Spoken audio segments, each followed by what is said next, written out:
Now let us see the general heat conduction equation derivation for the spherical coordinates or the sphere. Now let us consider an element of the sphere which is a cut section of sphere and its dimensions are in a radial direction. Here it is the dr, which is a linear length. Then this is a curved dimension for the sphere which is r into d theta, and here it is another curve which is r sine theta into d theta when it is converted into the linear direction. In the respective directions of this is in r direction and this is in a theta direction, and here it is for phi direction. Now the heat is being supplied in xyz coordinates, but as it is sphere, it is not fitting in xyz coordinates. So the directions where the heat transferred to this element are in r, theta and phi. R direction, theta direction and phi direction. So here it is qr is the heat transferred in r direction, q theta is heat transferred in theta direction, q phi is heat transferred in phi direction. After traveling through the respective distances inside the element, the heat comes out as qr plus dr in r direction, q theta plus d theta in the theta direction, q phi plus d phi in phi direction. You can use a d phi or delta phi here. Right? That is up to you.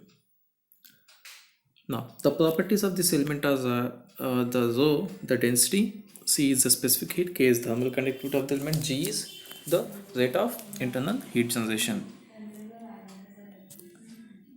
Let V be the volume of the element, which is length into width into height. All the curvy dimensions when converted into linear dimensions, it is written as V is equal to, here it is in r direction, dr into r into d theta into, for this curve, r into sin theta into d phi. These are the dimensions. When multiplied together, we can obtain the volume of the element. Let us start the general heat conduction equation for sphere. The first energy balance equation is whatever the heat that is supplied in r theta phi direction and whatever the heat obtained after traveling through the element, after traveling through the respective distance, r plus delta or r plus d dr, q plus theta plus d phi, theta plus d theta, phi plus d phi. The change of the energy in the element is being obtained, but as heat travels through the element, some amount of internal heat will be generated that is to be added to the difference between the input and output heats. And now let us substitute all the heats in r theta phi directions. qr, q phi, q theta are the inputs, are the heats that are entering into the element, and these three are the heats that are leaving the element after traveling through the distance. G element is internal heat generation. Delta E is a change of energy content, where delta T is the rate at which this energy changes. Let's rearrange this equation so that all the r terms as a set, all the phi terms as a set, all the theta terms as a set. We already discussed in the last derivation. We are following the same procedure as we discussed for cylindrical general heat conduction equation. First, let us consider the first set. Qr from the Fourier's law can be written as minus k into a into dt by dx. A is area, which is this, right? Or you can see from the diagram, this is the radial direction surface, or in r direction this is the surface that is exposed, right? And its direct dimensions are r into d theta in this, r sin theta into d theta for this curve. The length into that will gives us r d theta into r into sin theta into d phi for this surface, right? And in the direction of phi, this is the surface that is exposed in phi direction. The dimensions are this and this curve. this curve, let us see again clearly. Now in theta direction, let us say this is one dimension, this curve is another. This curve both are equal, so its length will be r into sine theta into d phi, and this is a dr, this is equal to this.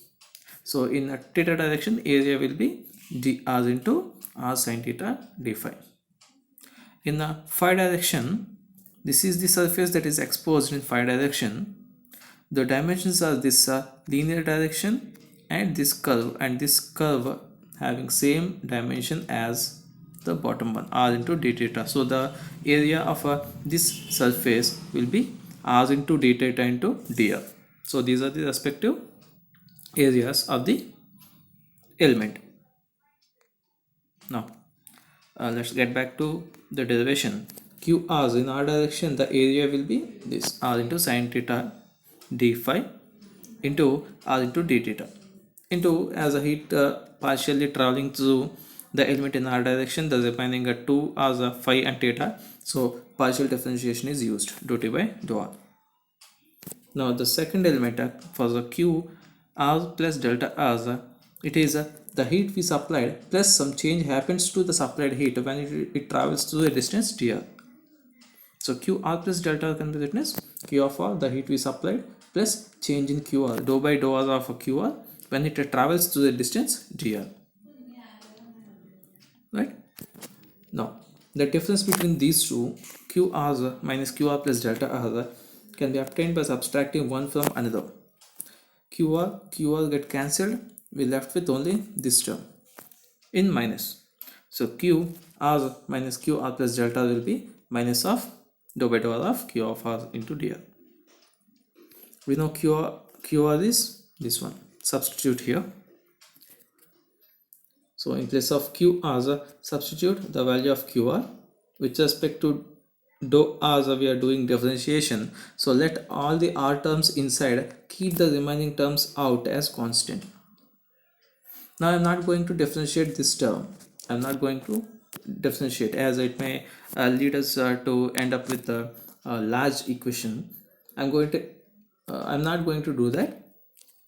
Let us multiply and divide the entire expression with the small r square, so that I left with the volume of the element, which we assumed already that is to be maintained constant throughout the derivation. From the last two derivations we learned that. So in order to get that volume, let us multiply and divide the equation with the expression with the r square, and keep the remaining differentiation as it is. Right? That will be in r direction. Let us say equation number 1. Now in phi direction, q of phi equal to minus k into a into dou t by dou dt by dx. X is the thickness through which heat travels, that is r into sine theta into dou phi. This is the thickness through which heat travels in phi direction. And similarly, q phi plus delta d phi or delta phi is the heat that first flows in phi direction, q of phi, plus the change that is taking place in q phi when it travels through the distance r sine theta d phi. The difference between these two will gives us minus of this thing. Here it is. Now substitute q of phi from this equation. So we have an equation like this one. Now we are doing a differentiation with respect to phi, so keep the phi terms in and take the rest of the terms out. So we obtain the volume and dou by dou t of dou t by dou phi, dou by dou phi of dou t by dou phi is equal to dou square t by dou phi square. Right? Next, in phi, let us say this is equation number 2. In a theta direction, minus ka dt by dx. The same is the procedure we are following for the every set of simplification. In the phi direction, in theta direction, minus ka in theta direction into dou t by the thickness through which the heat travels in theta direction. Similarly, Q of theta plus delta theta or d theta equal to the heat supplied in theta direction plus a change happens in theta direction when it travels through the thickness in theta direction. The difference between these two, and substitute in place of Q of phi the value of Q of phi and simplify. We obtain this, let us say, equation number 3. Now substitute equation 1, 2, 3 into the initial first equation here. 1, 2, 3. Right? Before that, the heat generation inside the element is the heat generated at any point in the element into volume. Right? We learned this as well. And delta T element is rho Cp delta T. From that equation we have this. Substitute, let us say this is equation number 4 and this is equation number 5. Substitute 4 and 5 also in the previous equation. Here it is, equation number 4, equation number 5 are substituted. So finally we got an equation after substitution like this. Now keep the volume as common from all the elements of expression and cancel them on both sides. We're left with an equation like this. Right? Divide both sides with K into volume. Then we end up with an equation like this, where rho C by K is the reciprocal of our coefficient of thermal diffusion alpha. So rho C by K can be written as 1 by alpha, and this will be the final equation for the general heat conduction equation in spherical coordinates. As I am assuming you already gone through the derivation of a general heat conduction equation in cylindrical coordinates as well as Cartesian coordinates, I am assuming like that. I just given the brief explanation about this derivation. If you have any doubt, please go through the previous derivation. It will be easier for you to understand. Thank you.